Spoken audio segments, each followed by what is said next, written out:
Bonsoir à toutes et à tous, donc chronique numéro 103. Et dans cette chronique, je vais essayer de traiter un petit peu l'analyse des masses, puisqu'aujourd'hui, beaucoup se sentent perdus en l'absence d'un leader charismatique, bien que autrefois l'opinion de la foule ne comptait pas, n'oublions pas. Elle fut ignorante, mais je dirais misérable, et la masse du peuple ne pouvait que suivre, je dirais aveuglément, les directives imposées par les puissants, qui est en cas d'espèce, grosso modo, que fut une monarchie. Alors, me direz-vous, avec l'avènement de la République, et surtout depuis le début du XXe siècle, je dirais que les masses ont pris une importance grandissante. Pour les former, guider, les procédés grossiers des anciens temps ont cédé la place à des techniques plus subtiles qui se sont parées de ressources de la psychologie moderne afin de peser de tout leur poids sur l'opinion du peuple. Alors, en matière de fabrication des opinions, les moyens de diffusion des idées jouent un rôle essentiel. Ça, c'est un phénomène qu'il ne faut pas négliger.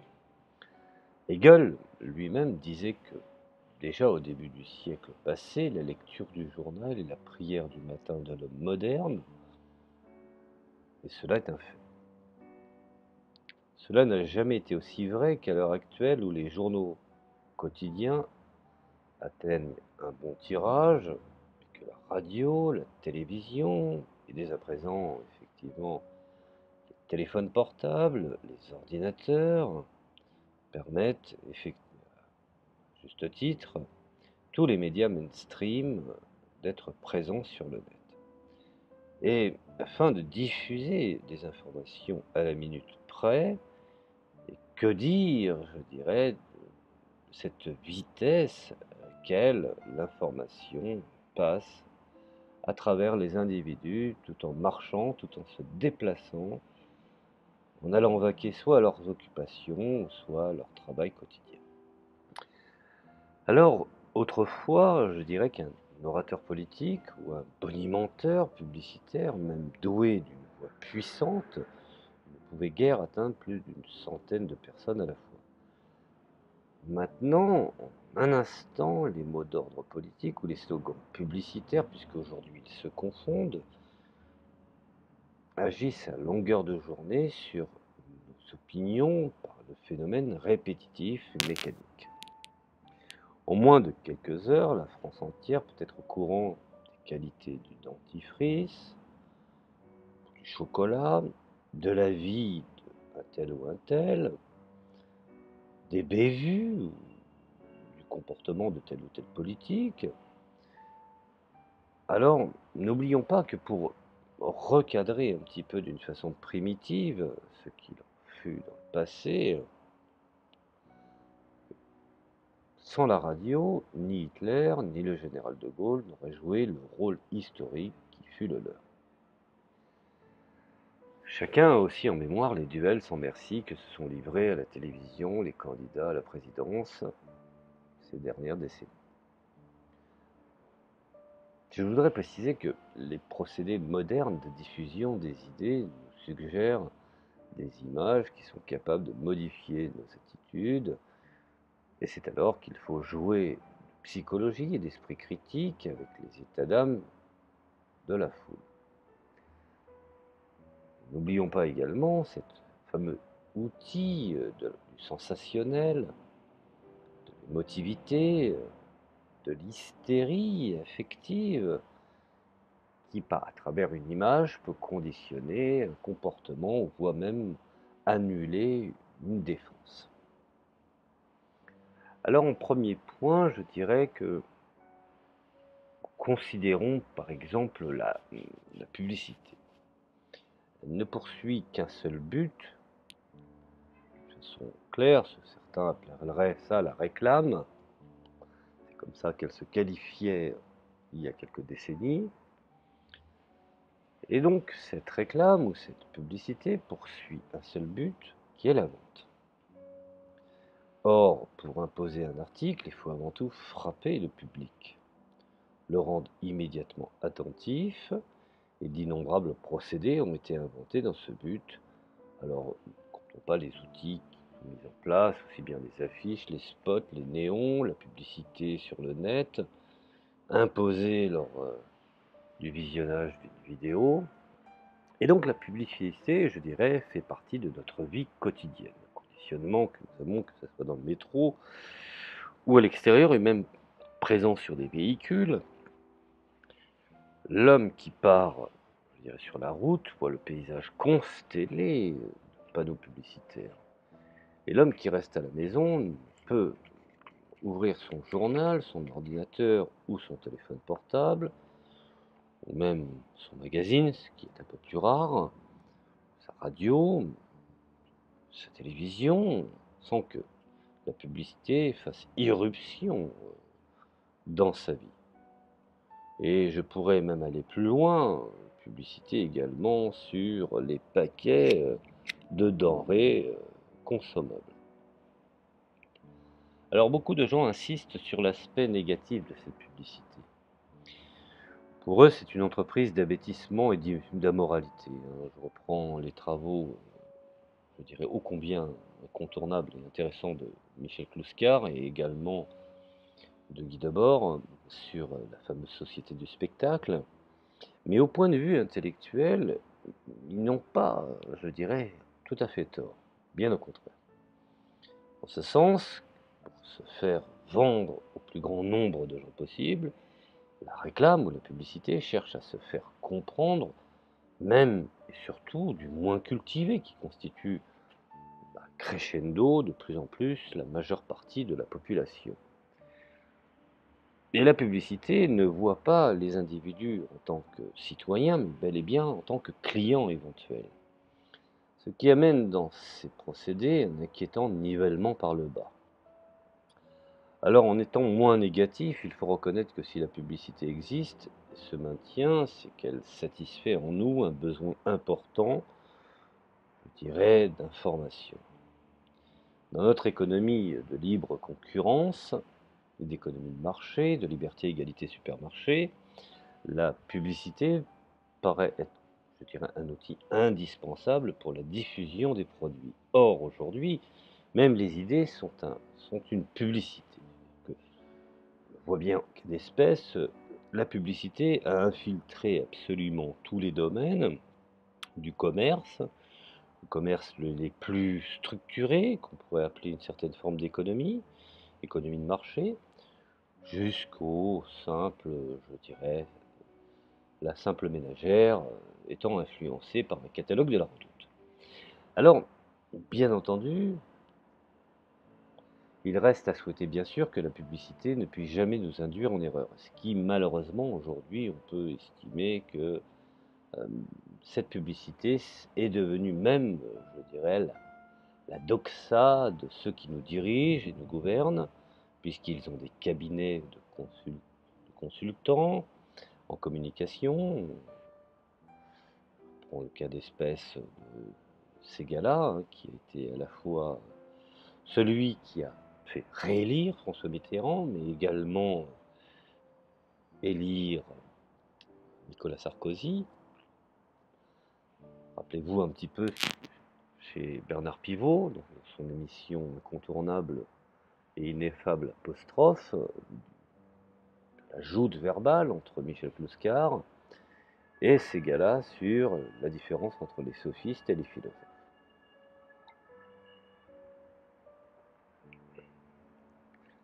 Alors, même si cela nous paraît, je dirais, guère possible, que si l'on organise un contrôle total et sévère, sous la responsabilité de l'État par exemple, or si l'État se mêle de la publicité, la propagande politique ne s'y introduit-elle pas?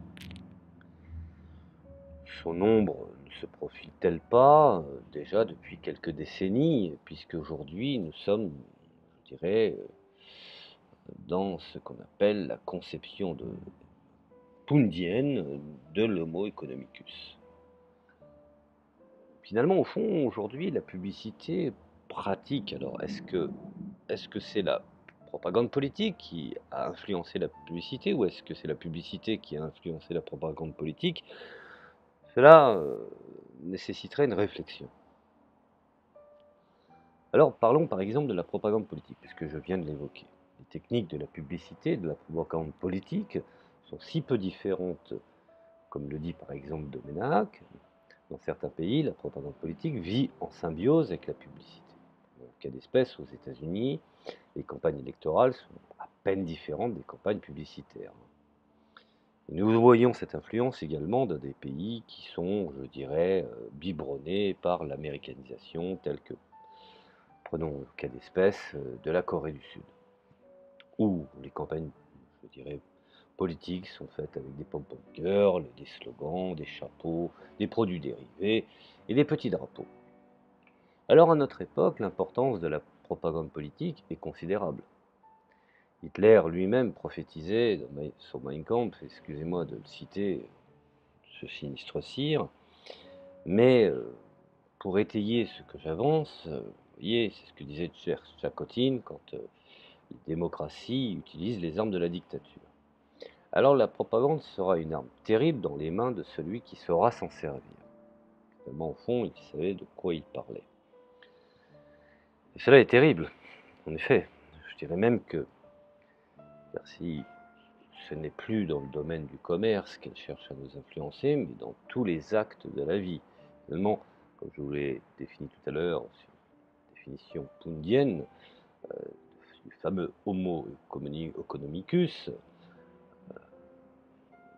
finalement, nous sommes arrivés à une certaine propagande politique à but commercial. Et depuis que l'humanité existe, des meneurs, je veux dire même des orateurs, ont essayé de lui imposer leur point de vue. Bon, cela fut évident dans le domaine religieux. Bernard l'Ermite, prêchant les croisades, avec l'efficacité que l'on sait, a fait preuve d'un étonnant talent de propagandiste. David Clairvaux, le nom de propagande fut d'ailleurs donné à une congrégation fondée par Clément VIII en 1597 et qui avait pour but la propagation de la foi. Alors dans la propagande politique actuelle, tout comme la propagande religieuse, puisque de toute façon j'ai constaté que cela, le plus souvent, il y a je dirais des passerelles avec des autorités politiques, quand elles ne je dirais quand elles ne s'instituent pas en théologie politique, chère à Carl Smith, il s'agit bien encore une fois, je dirais, tout terrestre par propagé, dont l'expression et la diffusion empruntées à la psychologie, à la technique des religions. Les religions étaient à l'origine, par leurs penseurs, leurs savants, si je peux m'exprimer ainsi, des individus qui ont su comprendre ce que j'appelle la psychologie des masses. Marx lui-même, dans ses écrits, définissait justement la religion comme l'opium du peuple, puisque à l'époque, ils avaient compris, certains dignitaires, qu'au nom de la religion, ils pouvaient, je dirais, s'arroger le titre de dirigeant et, bien entendu, d'être les seuls interprétateurs possibles afin de pouvoir consolider je dirais, leur puissance et leur pouvoir sur les masses. Alors, cette foi cherche à atteindre non seulement les différentes couches d'une population, mais peut ambitionner de s'étendre à la planète entière.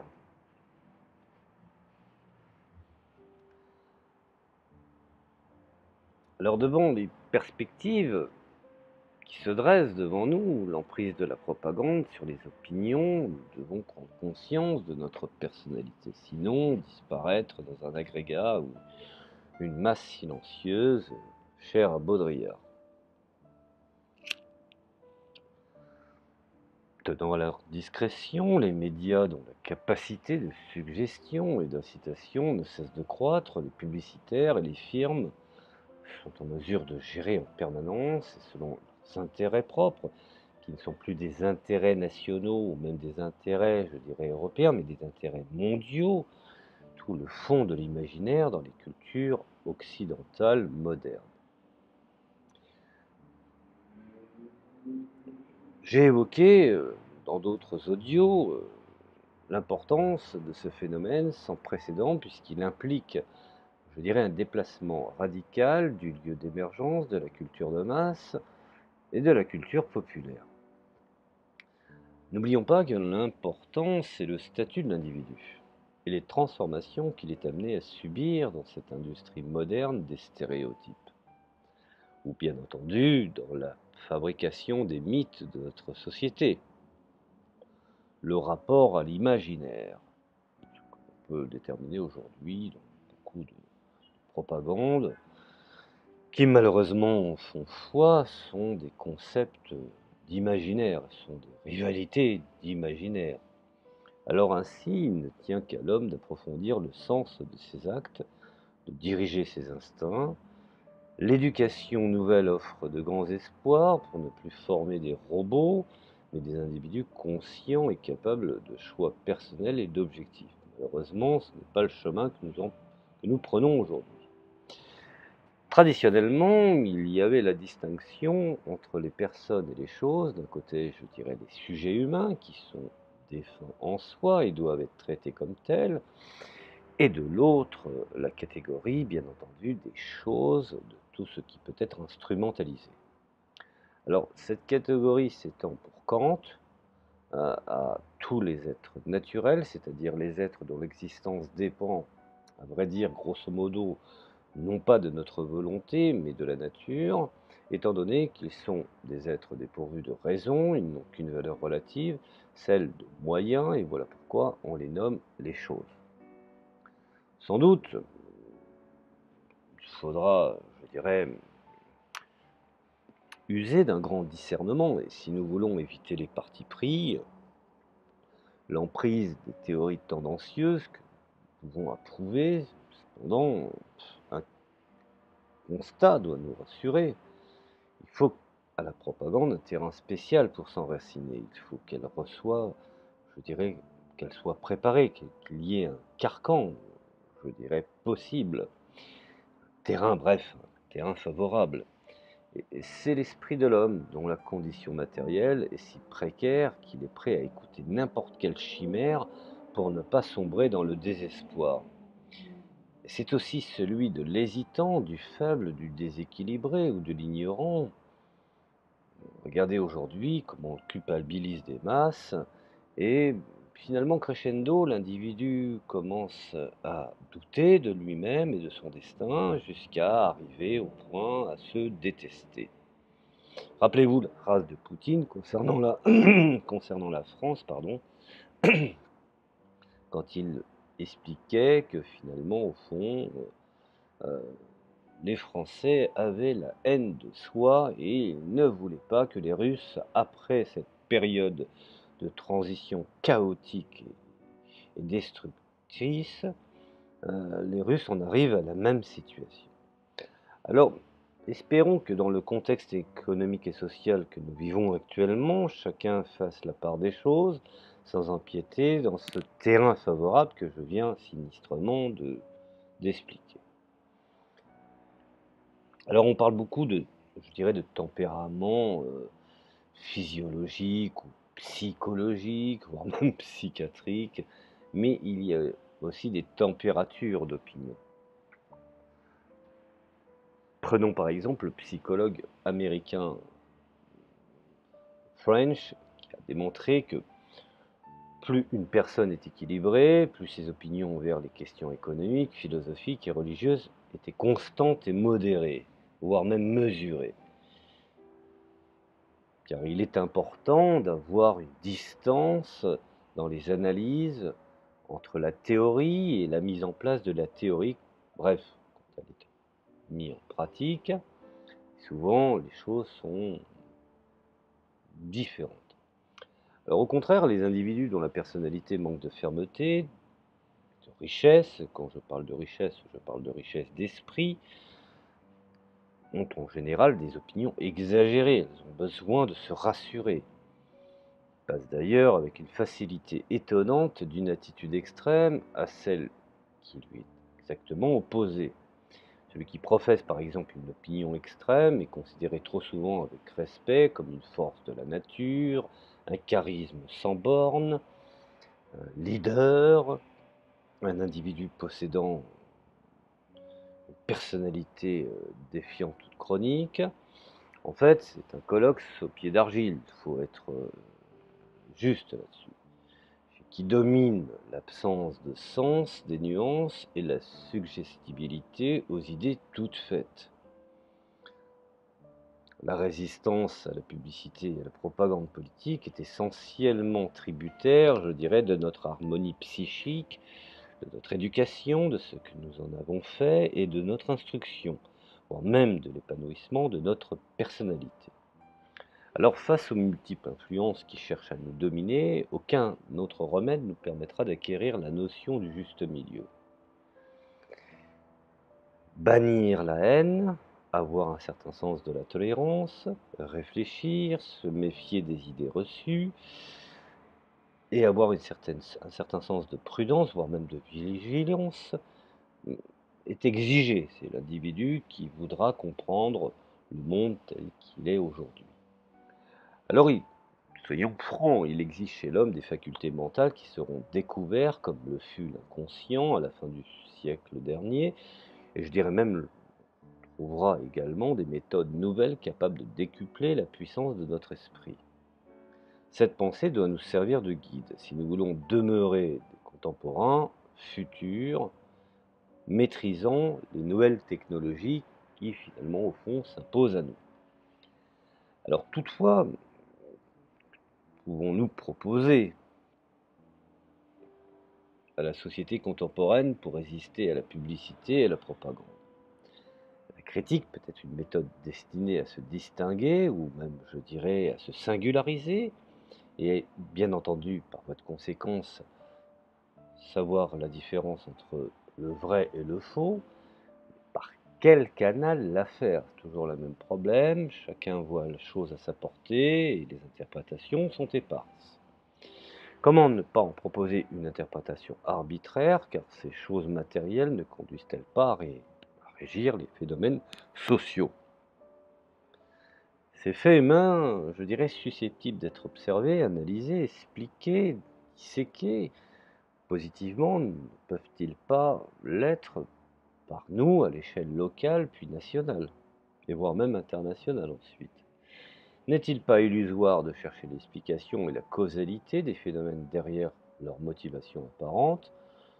Je dirais que même notre conscience morale paraît sujette à des variations dans ses jugements et les valeurs, je dirais, morales semblent, si nous confrontons les époques et les civilisations incertaines et relatives, ceci est déconcertant et ne sommes-nous pas tentés, et on voit la gravité du problème, de cesser de la prendre au sérieux? Alors,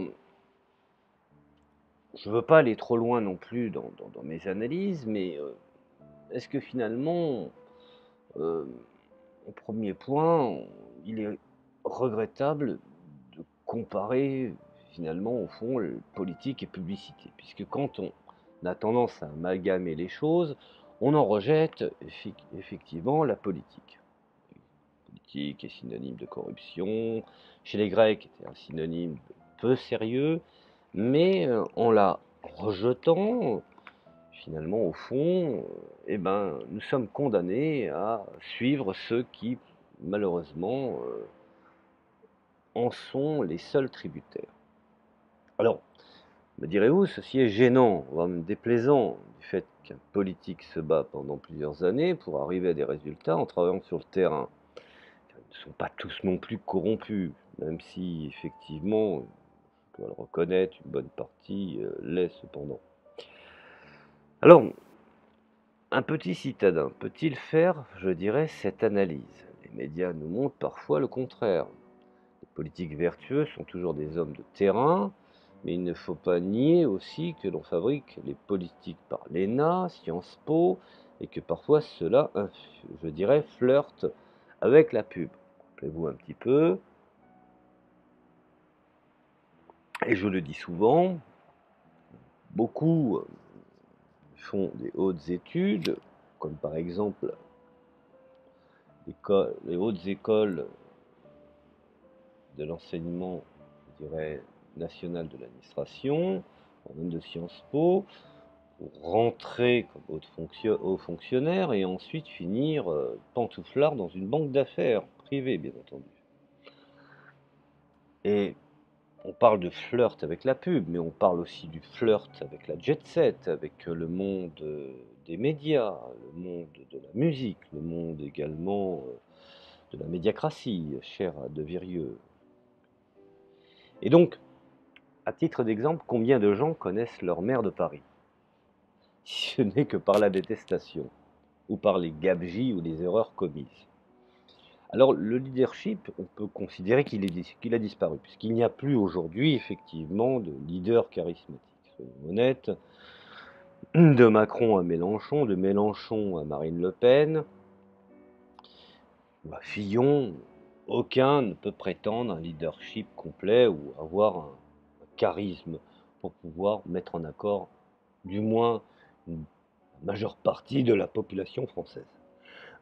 Alors nous avons des politiques qui violent les foules, d'une manière générale, puisqu'elles vont dans le sens, effectivement, de la publicité politique internationale. Et les slogans et la publicité, d'après-guerre, c'est fini. Ça veut dire qu'il faut que les choses soient claires. Aujourd'hui, l'économisme est au-dessus du politique. Alors, bien entendu, il faut apprendre à distinguer le vrai du faux, qui est une démarche entreprise par peu d'individus.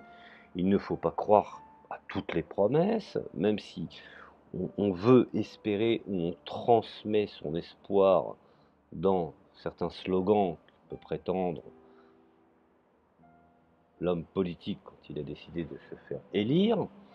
Malheureusement, tous les hommes politiques ont souvent les mêmes conseils et on ment par omission. Il ne faut donc pas confondre publicité et information. Ce qui aujourd'hui, je dirais, la frontière est très très fine. Il y a un vol des masses à partir du moment où il y a une introduction d'une idée. S'établit alors un phénomène de séduction paranoïaque, c'est-à-dire de déni de la réalité pour faire passer une croyance, une idée ou un concept imaginaire. Dans la société d'avant-guerre, la radio avait déjà son importance, puisque c'était un moyen d'être présent, en tout cas dans beaucoup de foyers. Du temps d'Hitler, il y avait en même temps les meetings, la foule qui remplaçait qui remplissait les stades et les places publiques, car il s'y rendait aussi, sans compter effectivement le déplacement par des avions pour faire ces meetings. Alors l'importance actuelle, c'est la contre-propagande.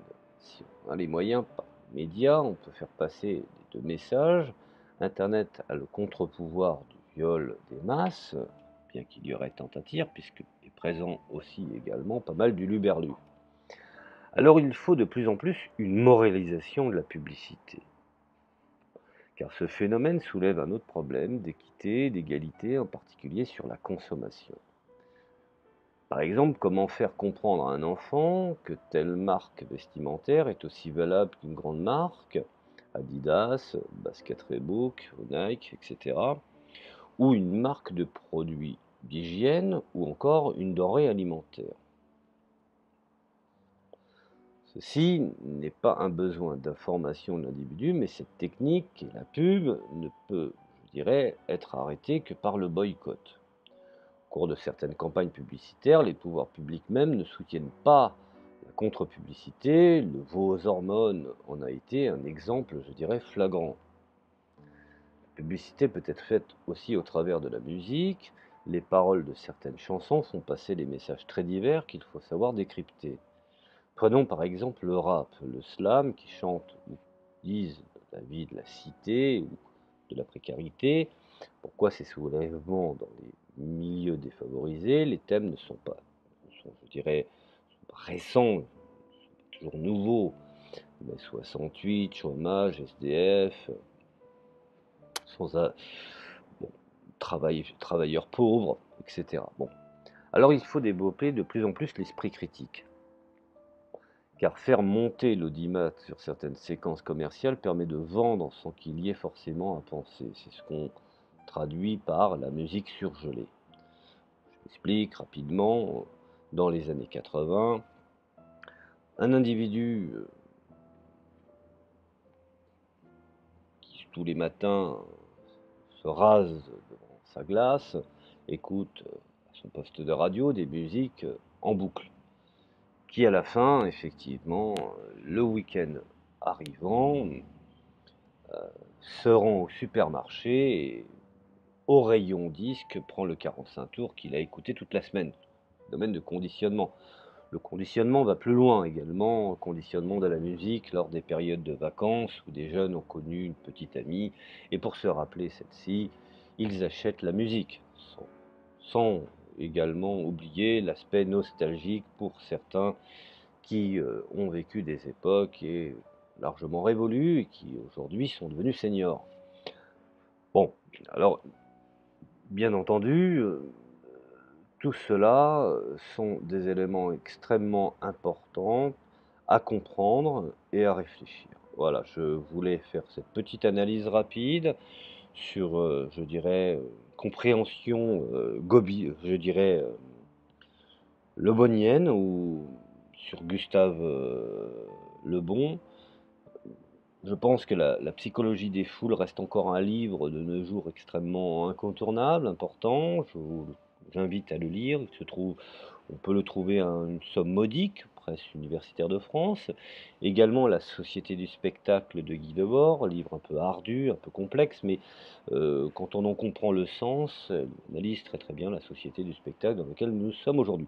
Bien entendu, je finirai par Michel Clouscar, cet incontournable penseur contemporain qui a été caviardé par les libéraux libertaires tels que le courant, je dirais, de Cohn-Bendit et consorts. Donc voilà, je voulais faire cette petite aparté. Je vous remercie de m'avoir écouté. Je vous dis à la prochaine.